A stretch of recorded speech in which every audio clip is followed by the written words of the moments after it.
दोस्तों, क्या आपको पता है कि 6.6 मिलियन साल पहले डायनासोर के साथ क्या हुआ था? कैसे एक ही झटके में डायनासोर की पूरी प्रजाति का विनाश हो गया।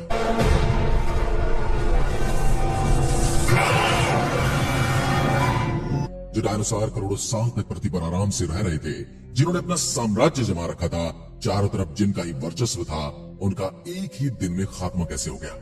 केवल बच गए छोटे जानवर, जिन्होंने खुद को किसी तरह इस आपदा से बचा लिया था। कुछ ने जमीन के अंदर सुरंगें बनाकर शरण ली थी, तो कोई दूर आसमान में उड़ गया था। उस समय 95% जीवों की प्रजातियां लगभग खत्म हो चुकी थी। लेकिन क्या आपके दिमाग में सवाल आया, क्या वाकई में डायनासोर का अंत उस एस्टेरॉइड की वजह से हुआ था? आइए एक बार फिर से डायनासोर के उस अंत की कहानी को जानने की कोशिश करते हैं, जिसके बाद डायनासोर इस पृथ्वी से विलुप्त हो गए। क्या हुआ था उस विस्फोट के ठीक कुछ समय बाद, और क्या हुआ आखिरी डायनासोर के मरने के बाद? डायनासोर के अंत से जुड़े कई सवाल हमारे मन में उठते हैं, लेकिन इन सवालों का जवाब हमें तभी मिल पाएगा जब हमें उस समय के हालात पता होंगे। डायनासोर के अंत से 10 मिनट बाद क्या हुआ था? इंडिया में मौजूद डेक्कन ट्रैप्स माउंट रेंज, लोकलो वेस्टर्न घाट या सह्याद्री के नाम से जिसे जाना जाता है, वो हमेशा से दुनिया भर के साइंटिस्टों के लिए चर्चा का विषय रहे हैं, क्योंकि बहुत से साइंटिस्ट ने ये माना है कि डायनासोर के अंत का कारण कोई मीटेरॉइड नहीं बल्कि एक बहुत बड़ा वोल्केनिक इरप्शन था।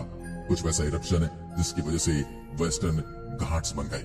वेस्टर्न घाट्स असल में 2 किलोमीटर मोटे और 50,000 स्क्वायर किलोमीटर में फैले बेसॉल्ट रॉक्स के लेयर बने हैं, और ये रॉक्स लावा के ठंडे होने से बने हैं। जब डेक्कन ट्रैप्स की अलग अलग जगहों की रॉक सैंपल की टेस्टिंग हुई तो पता चला कि ठीक 6.6 मिलियन ईयर्स पुराने हैं, यानी ठीक उसी समय के जब डायनासोर का अंत हो रहा था।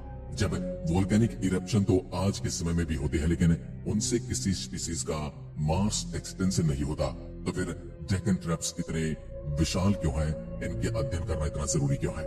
आज के समय वाले वोल्केनोज ज्यादा से ज्यादा 20 किलोमीटर तक के रेडियस में ही तबाही मचा पाते हैं। जैसे 1815 में इंडोनेशिया का माउंट तंबोरा जब फटा था, तब वो सबसे डेंजरस इरप्शन होने के बावजूद भी सिर्फ 20 किलोमीटर की ही एरिया को इफेक्ट कर पाया था। तो ऐसा वोल्केनो जिसने 50,000 स्क्वायर किलोमीटर के एरिया में तबाही मचाई, सोचो वो पूरे एटमॉस्फेयर में ऐश, डस्ट और टॉक्सिक गैसेज किस हद तक भर सकता था। हालांकि साइंटिस्टों का यह मानना है कि वोल्केनो इरप्शन एक ही बार नहीं हुआ था, बल्कि 4 अलग अलग वेव में हुआ था।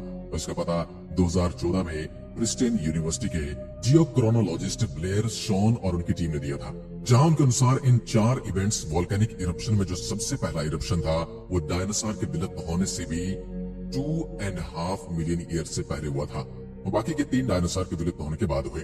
लेकिन पहले इरप्शन को लेकर यह थ्योरी है कि इस इरप्शन ने एटमॉस्फेयर में इतने ज्यादा डस्ट पार्टिकल और टॉक्सिक गैसेस को भर दिया होगा, ज्यादातर बड़े डायनासोर के लिए पर्याप्त ऑक्सीजन नहीं बची और उनकी संख्या घटनी शुरू हो गई, यानी उनके दिन घटने शुरू हो गए।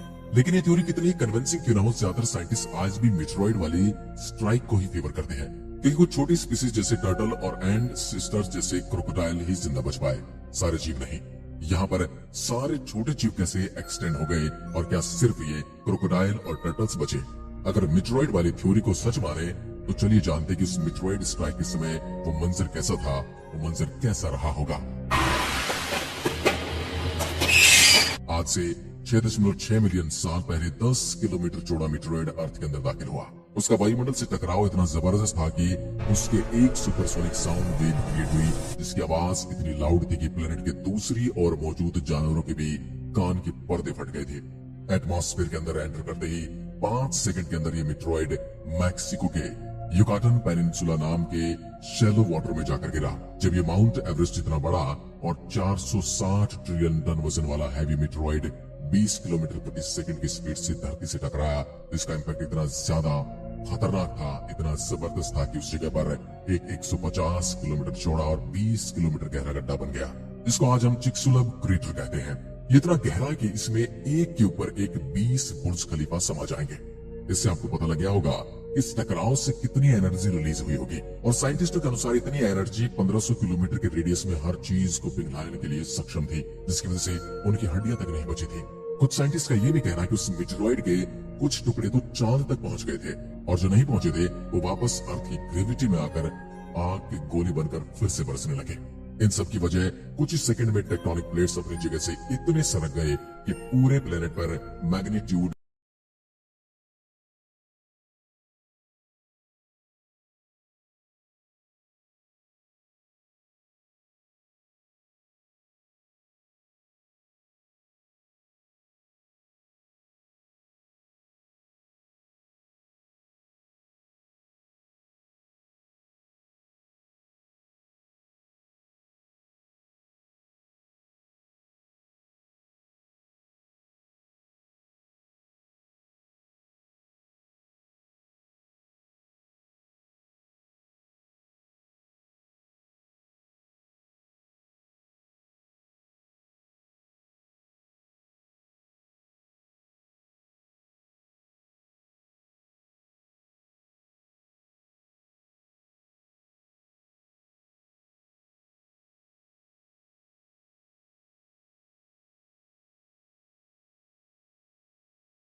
12 के भूकंप शुरू हो गए।